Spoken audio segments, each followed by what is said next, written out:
One of the biggest challenges I think all business owners face is just hiring and retaining really quality staff. That's going to be your biggest challenge is making sure that you have a staff that wants to work with you, feels comfortable, and is engaged and has their goals, and they can kind of grow within that place. A lot of personal trainers are just going to be personal trainers for a long period of time, so you have to find ways to keep them happy.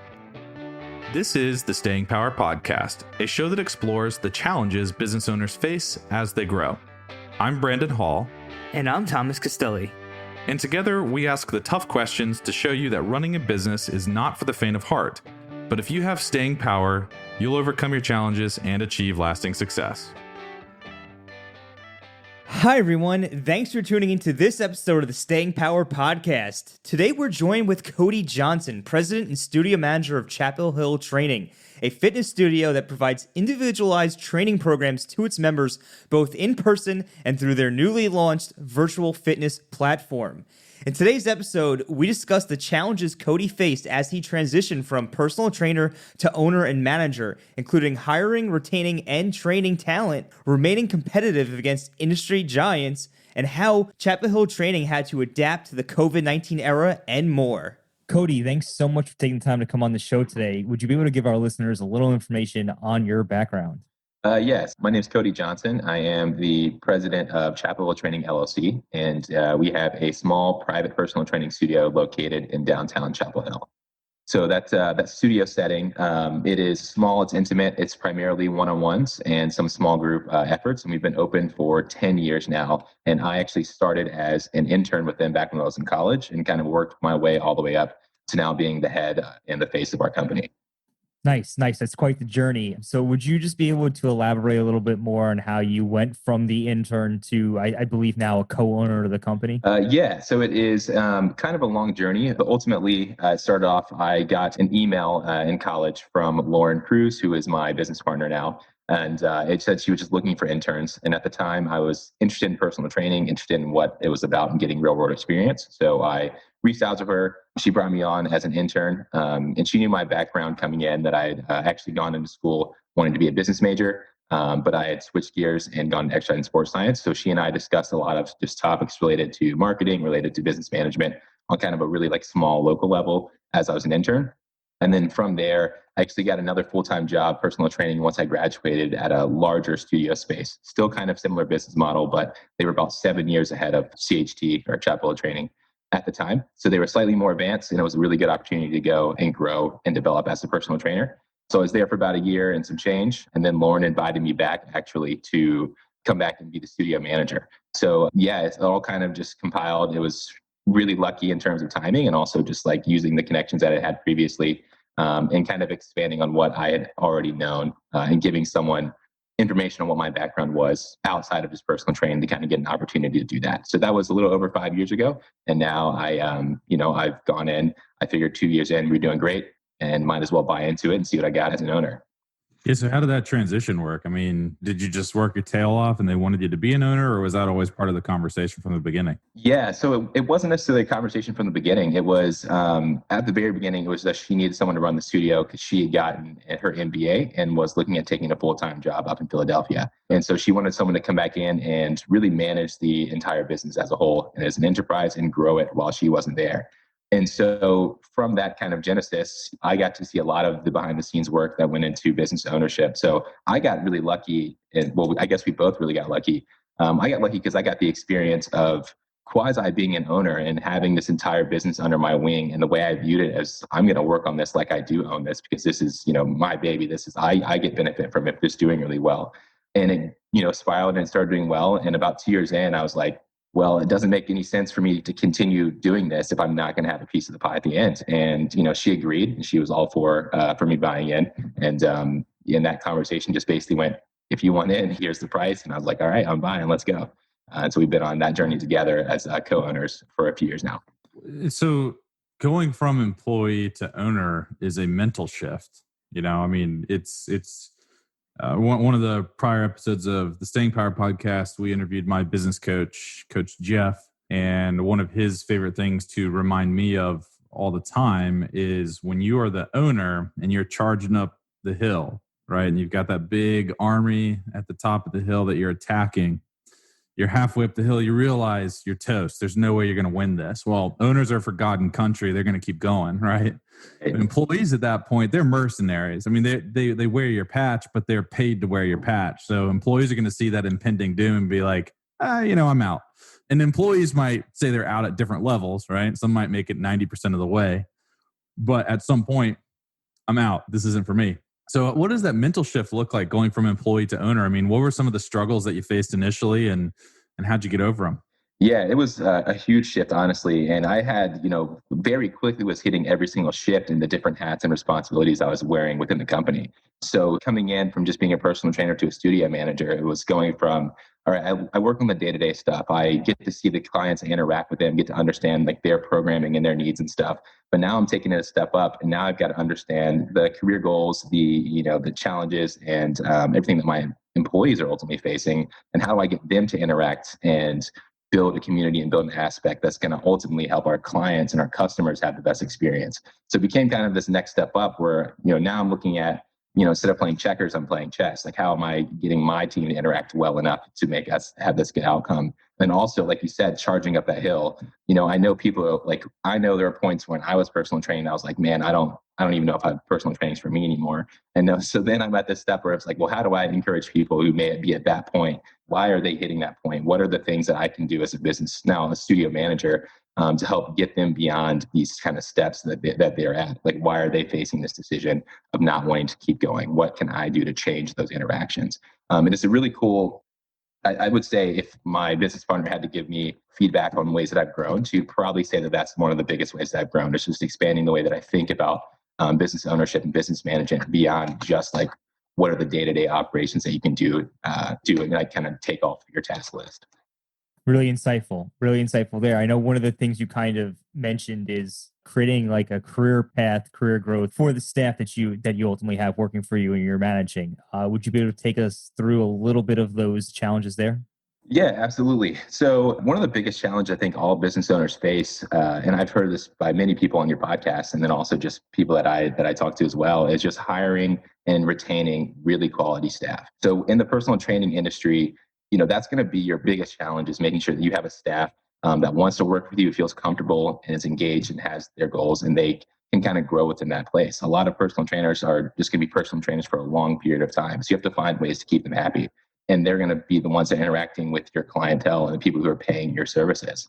So one of the ways that I've, looked at doing that is talking to my staff when I hire them, and then having quarterly reviews where I just get updates and I talk to them about what their career goals are. We've had staff that have come in that want to go on to become physical therapists, that want to go get their masters or PhDs in kinesiology and exercise physiology. And a lot of people have aspirations to going back to school or even owning their own studio or things along those lines. So I talked to them about, what are your goals? What do those look like over the next 3, 5, 10 years? And what can I do now to help you reach them? Because if I've hired somebody, then I'm already putting a ton of stock in them. I'm putting a lot of time and effort into building them up. And I want to make sure that they're having the best possible experience at my job and at my business. Because if they're doing that and they're able to grow as I was able to grow, and they're able to find that community within my business, then they're probably likely to want to stay longer, because they're able to achieve everything that they want to do in theory. And if they're able to achieve that within the business that we're in, why would they need to go out somewhere else? Obviously, if it's a school thing, then they're probably going to want to go to school, right? But if it's something they can do in their career, like if I have one of my staff members came from a dance background. So right now I'm trying to work with her and partnering with dance studios of all different levels to kind of figure out how personal training can fit into those other aspects and how we can connect our two businesses, and she still gets that experience. So why have these in-depth conversations with your employees? Why not just tell them to come in, do the training, and shut up? Just come in, do the work, go home. I think that's ultimately that's just that's not the way that I would want to have my job be handled. Like, I don't, if I'm going to be working somewhere, I want to believe in what I'm doing, and I want my employees to believe in that message as well. I think giving them a lot of agency over how they can grow and how they can become more intertwined in the business aspect, or even in smaller side projects, is going to keep them around for longer, and they're going to be happier. because they still get to get that experience even if they're at a certain title. And we're obviously paying them for certain aspects of that too. It's not like I'm just like, hey, here, go do this project. There's levels that we build into how they are getting these partnerships and how they're maintaining them. So it's just giving them an opportunity to have kind of a microcosm of something that they're looking forward to or a way that they can grow, within our company. I think it just helps our retention in the long run. Yeah, exactly. I think that the retention piece is key. If you reduce turnover, you're saving on costs. Turnover is very costly. And I mean, Tom and I have found that out just through our CPA firm. Turnover, whether people leave on their own or not, is costly because when you bring somebody else in, it takes them 3 to 6 months to get up to speed. And we create all sorts of training programs to try to shorten that into a week. And you knock a lot out, but it still takes 3 months to get them up to speed. Yeah, definitely. And with personal training, like a huge aspect of it is the personal aspect. Like it's not just like you're giving someone a new program, you're giving them a new person that they have to interact with over, 2 to 3 times a week for 6 to 12 months. So those personalities, sometimes they're not always going to mesh. So like you have a trainer that leaves and all of their clients love them. There's this like huge burden on the person coming in that's to fill those shoes, that they have to be up for that battle, up for that game from day one.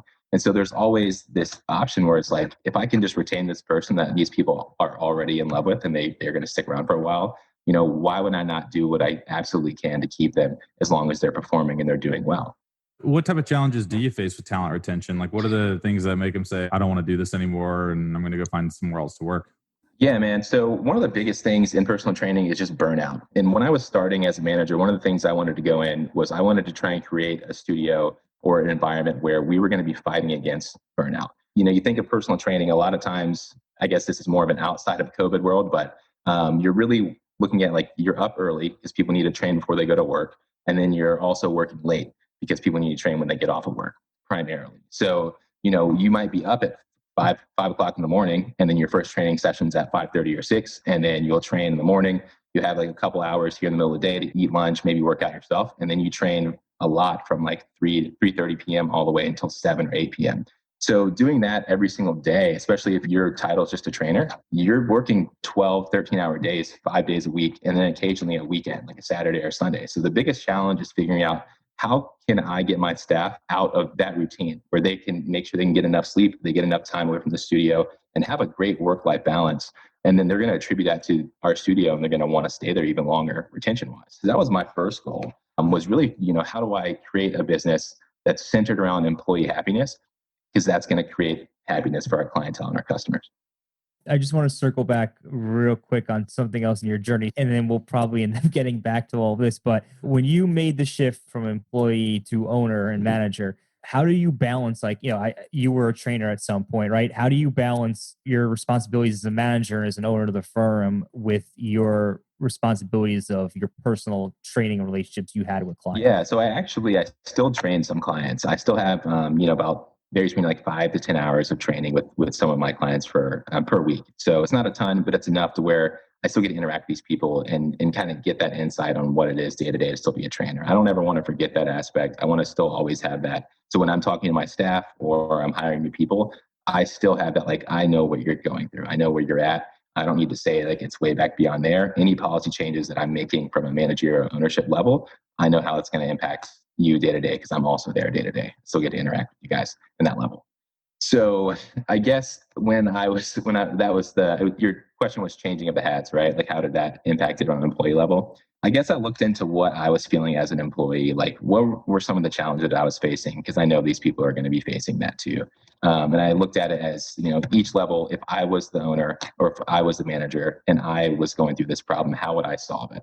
And then from there, started going up level by level and just be like, all right, well, maybe we need to start giving our trainers a certain set schedule, or like start trying to get them to go ahead and start changing when they interact with clients and when they want to put them on their own schedule. Like, hey, this day you already have 4 people here in the morning. So if you have someone coming in and they want to train in the evening, let's try and move them to a day where you maybe already have clients there. Let's start creating a schedule for you and one that works for what you want to be doing in and out of the studio for your day-to-day life. And I started getting into more of like, kind of just like employee management in the terms of, hey, you have this goal, so why aren't you doing everything that you can to get there? Like, I'll be okay if if this client comes in, they want to train they have to train once instead of twice, if it's going to make sure that you have more long-term success as an employee, because we'll get that client back around like later on, or once they've trained with you, you're good enough that they're going to want to continue training with you for a while. And I know that. So like once they've been in a couple months, they're like, well, let's take it up another day, and they'll be willing to probably change their schedule for you. So I kind of flipped the switch of like it always being well, the client gets whatever time they want to train. The client gets this. And it's more of okay, well, the client can have that as long as it also still has to work for you to a certain degree.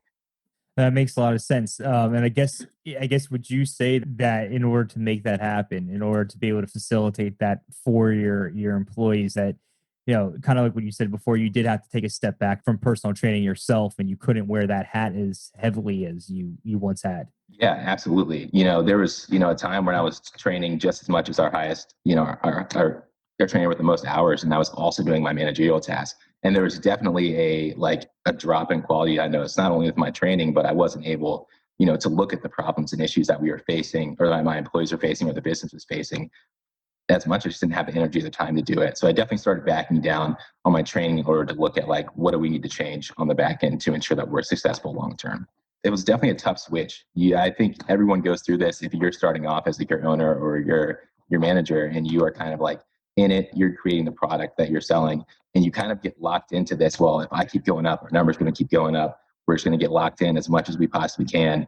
And then one day you just kind of hit a wall, and you're like, wow, I can't really do this. And this isn't necessarily what I need to be doing, because if I'm expending these hours, and these are ultimately hours that I can't exponentially increase our offerings, or exponentially increase our revenue, because I'm not able to, go ahead and get out more employees, or get improve our marketing, and those kind of things that really needed to be done. So Makes a lot of sense. So I guess if we were to shift gears a little bit to other sides of the business, of course, you have a private studio from what we understand. And what are the pros and cons, I guess, of starting there, of having that private studio? yeah, man. So the biggest pro, and one that we really base a lot of our efforts on, is you get a lot of individual attention when you come and work into a studio like this. So we are pretty small. I think we occupy 2 spaces now after we expanded a few years back. And so our studio space is really only 1,200 square feet. So we're not a very huge gym, but we have everything that you need in terms of squat rack, heavy and light dumbbells, BOSU balls. We have a ton of different equipment. But primarily what you're getting is you're getting a space where it may only be, well, I guess now if we're talking, COVID times, way different. Pre-COVID times, you're getting a space where there may only be 3 clients in there at a time with their trainers, and you're going to have a lot of equipment and a lot of space to work on your own. But primarily, there's not going to be any distractions. The trainer's going to be focused completely on you and what your goals are, and helping you get there, and be able to kind of give you this awesome session where you're kind of getting everything from the physical side. You're getting kind of the psychological and mental motivation tool behind it, is you get to talk with someone who's going to become your friend over the long term. And there's no distractions. You don't get to if you were to walk into one of the large chain gyms, you're probably going to see a lot of people doing random crazy stuff, or they're going to be coming up and maybe bothering you, or you're not really going to have a lot of focus on what you're going to be able to do. So we're kind of taking out all the noise and pulling it down and saying, this is the training session you're going to get from a very experienced, highly educated, highly certified staff member. And you get to kind of have this space as almost your own, and to work with and grow within there.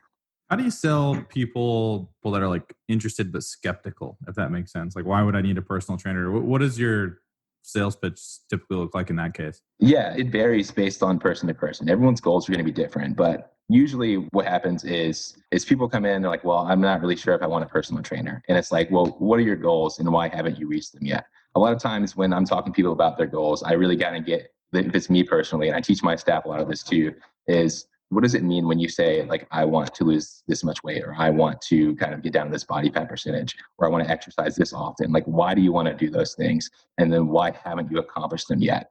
Because my ultimate goal as a trainer, or my staff's ultimate goals as they're being trainers, is to get that person to whatever goal that is. And what that means, we're going to have to work more on what they're doing outside of the studio, or we're going to have to reteach them how to work out, or we're going to have to relearn some movements, put them together a training program for in and outside the studio. We're going to be able to manage all of those things. That's honestly truly the easy part. Is we know exercise programming, we know kinesiology fundamentals, we know physiology. We're going to be good on that part. But getting people out of their routine and getting them to change the little small steps they have to take to change their lifestyle and interact with, that's the hard part. And that's why you're buying a personal trainer. That's why you're buying someone with us, because we're going to help you make those small changes for your lifestyle and on your day to day to get to that point. We're going to have the community events you need. We're going to help you interact with people who are also working towards that same goal and build that community around kind of health and wellness and hopefully get you to reach it there. And if you haven't reached it yet, then the only thing we're going to help you do is get there a little bit faster, right? If you haven't made those changes yet, then you've walked into the studio, you've walked in here, you've inquired to us because you have a goal in mind,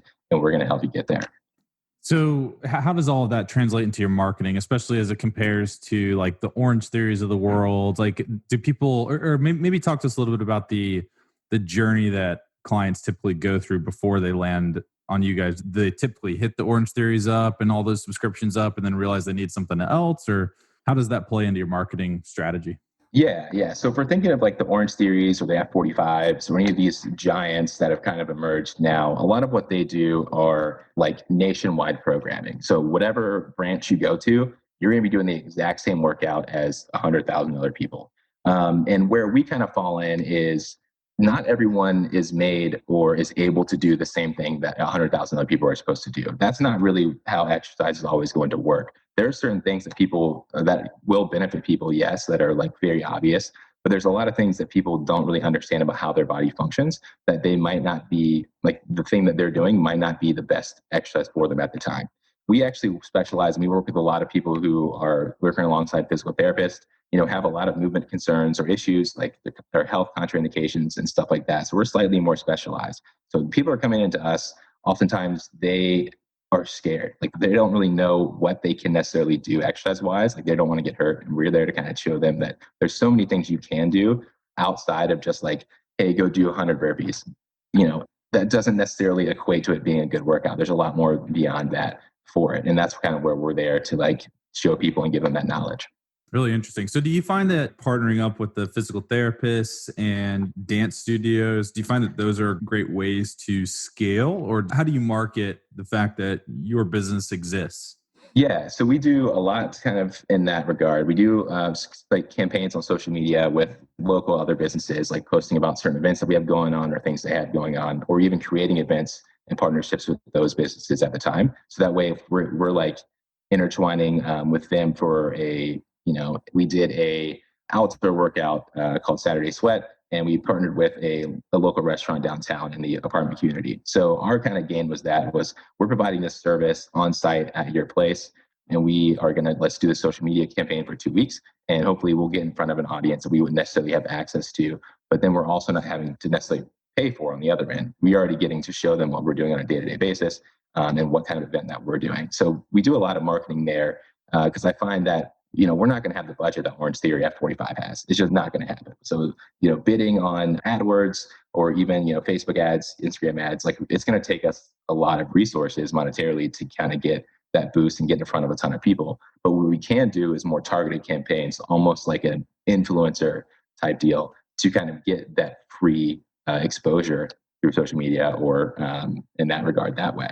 And then we build that through like a referral system where, hey, we have this code that you can use to get X amount of % off on our services if you're coming from this place. Or we'll have like kind of back end referral things for our clients to refer someone in. So they'll get a gift card to a local business or somewhere downtown if they refer a friend and that kind of thing. So we've really built it on like word of mouth primarily. And we're slowly starting to expand into this little bit larger space where now we're integrating word of mouth through social strategies, but also through other businesses with a similar kind of mind frame as us. Interesting. Speaking about influencers, I read an article on LinkedIn probably like a month and a half ago. I don't remember what the article was. I wish that I did so that I could give the guy some credit. Yeah. But it was a really good article. And basically what he was doing is he was talking about how he doesn't understand why brands spend like millions of dollars for a Kim Kardashian post or something like that, because she's got hundreds of millions, some stupid amount of followers on Instagram.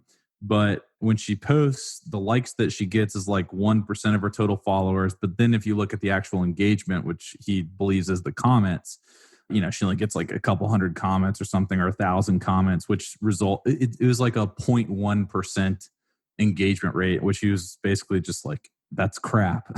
Yeah. And so his whole thing, his whole theory that he's like gone and tested is to find these, I think he called them micro influencers, or like people that only have like 5,000 or 10,000 followers, and that whatever, they're like highly engaged with their followers, and their engagement rates are like 80% or something. Almost all their followers are commenting on their stuff.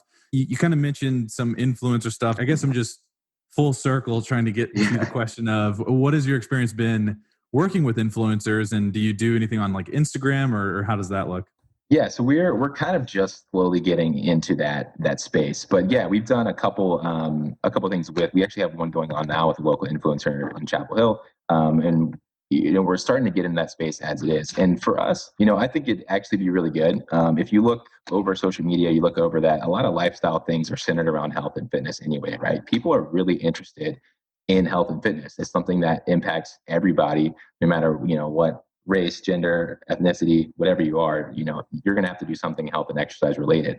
The problem is there's so much information out there that it's hard to get it targeted if you're just going in and creating, ads or just going out and it's like sending a mail campaign or something like that. So we're kind of looking for people that are getting into that lifestyle space, and we're kind of saying, hey, we want to take care of a portion of your health and wellness journey. Like, this is what we do. I want you to show off the experience that you're having here from the time you come into your assessment all the way to the time that you've done now a small group workout or personal training workout. And I want you to show people what it's like, because I think we have a phenomenal service and we have like a phenomenal experience for people that come in. So the best way to do that is, I don't want to have to take money and spend it on creating an ad. So instead, I'll get someone else who's great at that marketing and kind of partner with them and say, hey, you have somehow figured out how to get people to follow you and how to get people to commit to going to these services and products and stuff that you are promoting. So like, hey, well, I have this, let's give it a shot. And it's been pretty good.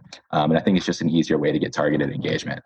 Absolutely. Couldn't agree more with a lot of what was just said there. Switching gears again, just a little bit, we're going to the COVID-19 side of a lot has changed in the fitness space. I'll just comment and say that 2 out of like the 5 gyms around me have shut down in the result of COVID-19, and they're not coming back, at least in their same, at least with the same branding, and another company might take them over. So what have you been doing to adapt in this COVID-19 era?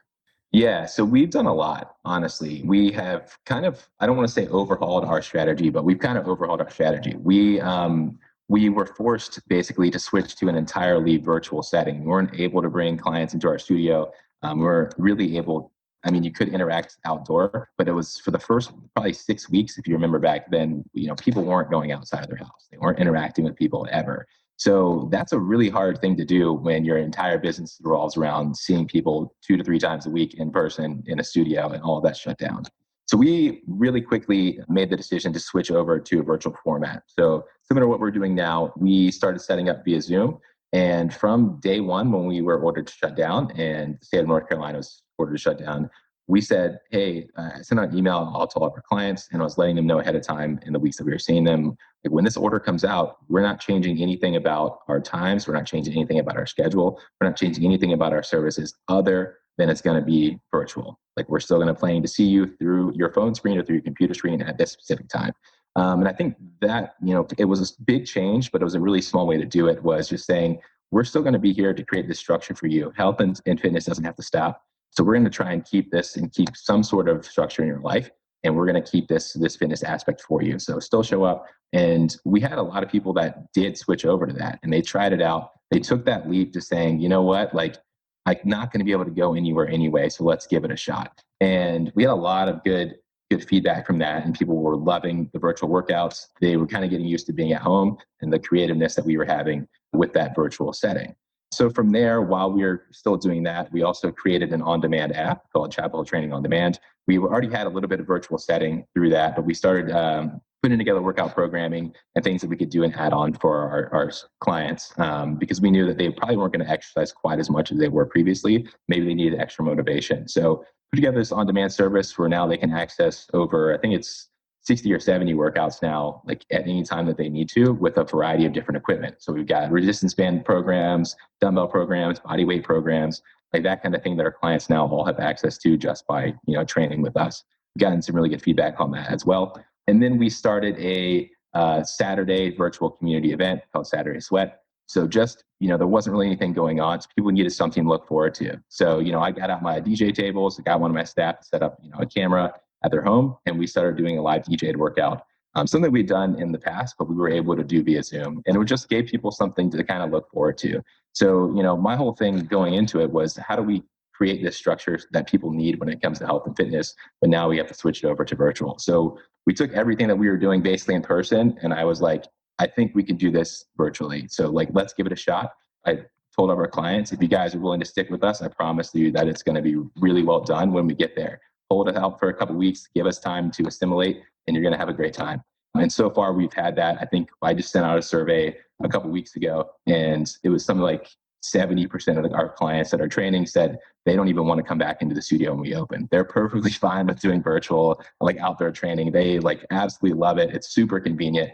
We launched equipment bundle. So people purchasing a certain package, wherever they are, once they purchase a 6 or 12 month contract, or they purchase a certain amount of sessions, we'll actually send them equipment to their house. So we'll buy you equipment, we'll send it directly to your house.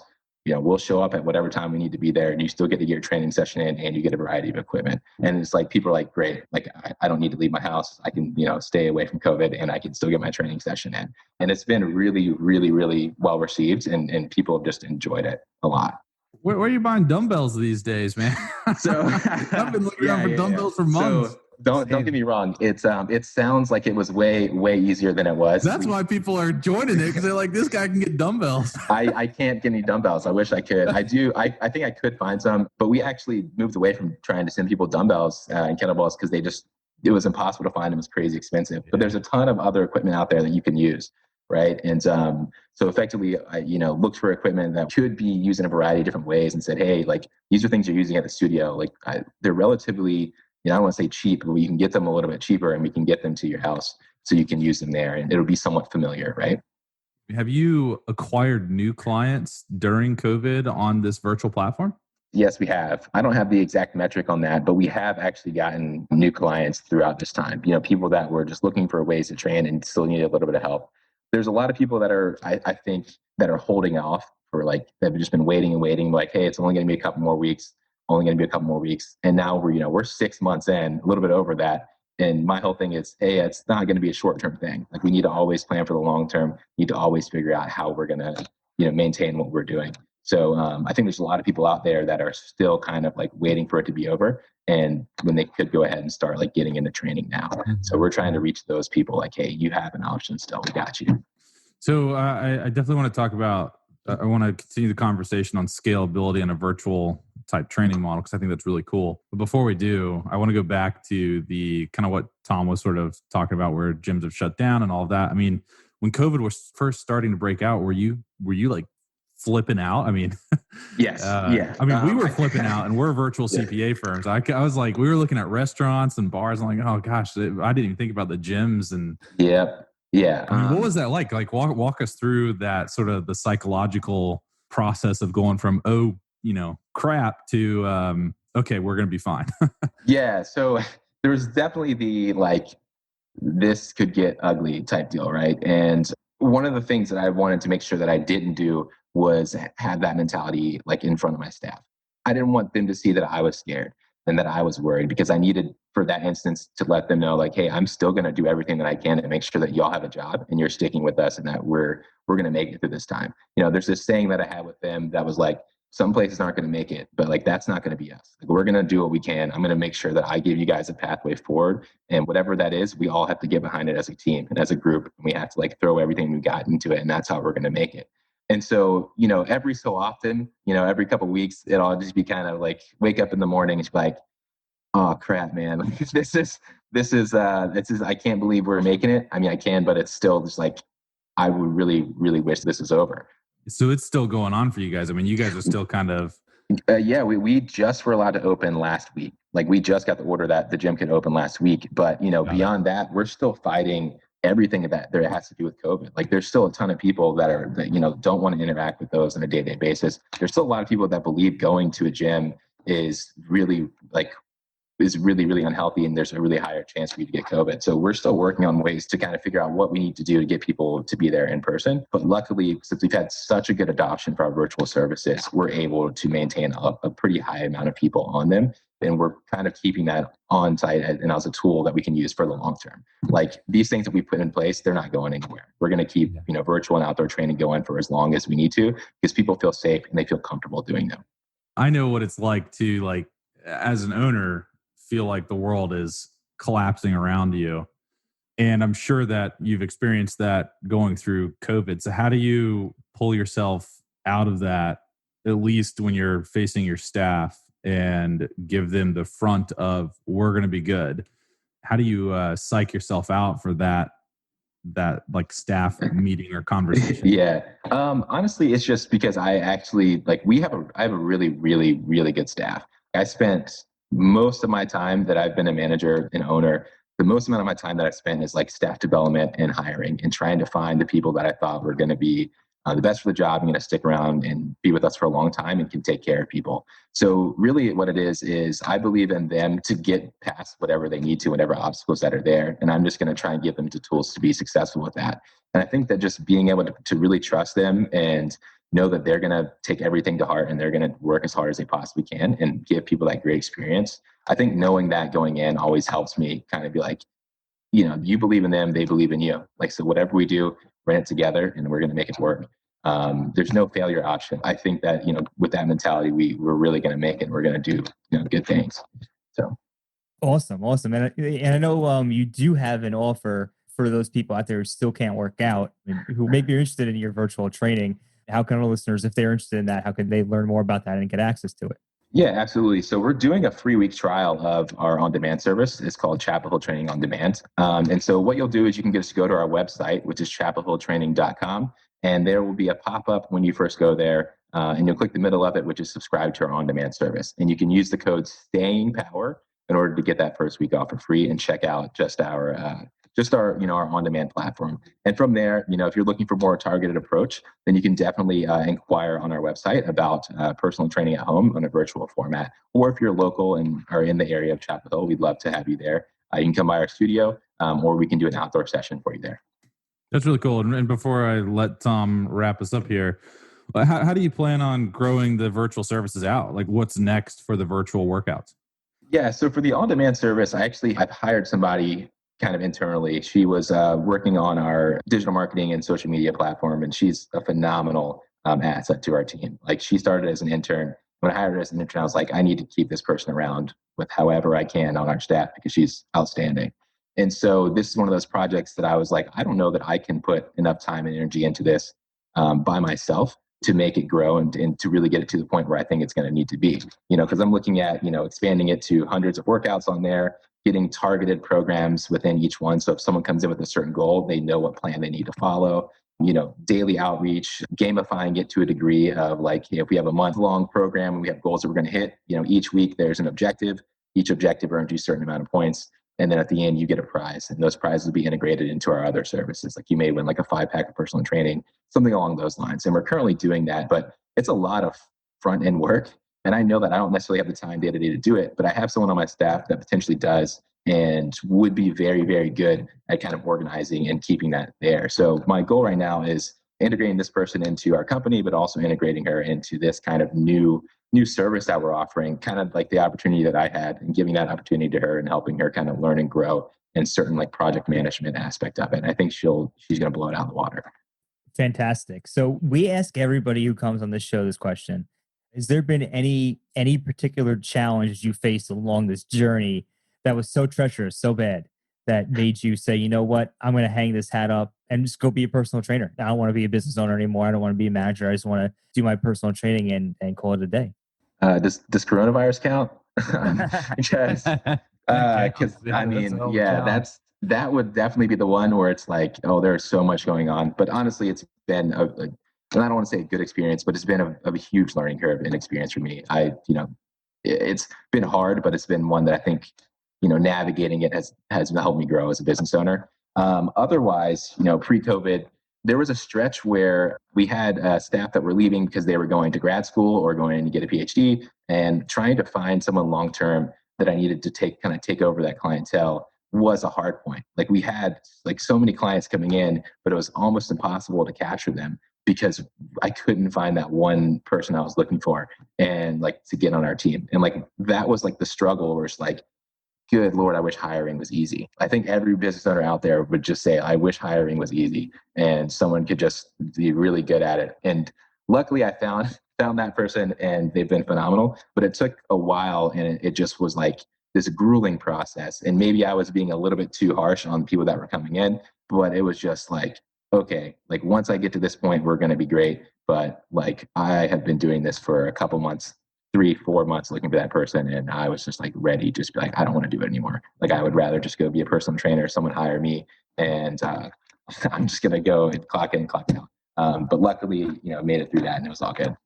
Yeah, the coronavirus is just, again, I know that we just spent some time talking about it, but it's just wild. And then hats off to you for pivoting quickly and launching that online service and seemingly doing it really well and having it really well thought out too, not just trying to, maybe you are piecing it together, but on the surface, it looks like you're not. So that's good. Yeah. Don't tell anyone, man. Don't tell anyone. Yeah, I appreciate that. Just, taking it week by week and just seeing how we can maintain it. So it's been a good experience. Awesome. This has been a really interesting podcast episode. I know I certainly learned a lot here today. If our listeners want to get in contact with you or learn more about you, what you have going on at Chapel Hill Training, how could they do so? Yeah, so you can check us out on our social media, Instagram and Facebook at Chapel Hill Training. If you want to just connect with me, you can find me on LinkedIn or you can find me on Instagram as well at CodyJ17. And you can always visit our website, chapelhilltraining.com. And we post a lot of different things on there. Feel free to sign up for our newsletter. We send them out weekly, which is updates on everything that we've got going on, whether it's different events, whether it's partnerships, or whether it's just community things that we're trying to work on and promote. You'll always get good information and good motivation from us, and we really hope that you'll check us out and try out some of our services. Absolutely. Well, I want to thank you again for coming on the show today. For everybody who's listening, we will drop those links in the show notes below. And thanks again for coming on. Yeah, thanks for having me, guys. It's a pleasure. Thanks for listening. If you enjoyed the show, leave us a review on iTunes and share the show with other business owners who may be facing their own growth challenges. And if you own a professional services firm, consider joining our private community. The Staying Power Collective is a community where owners of accounting, law, and consulting firms discuss best practices for running and growing virtual businesses. You'll get access to our Slack group, and you'll have a Zoom meeting once a month with a small group of other firm owners.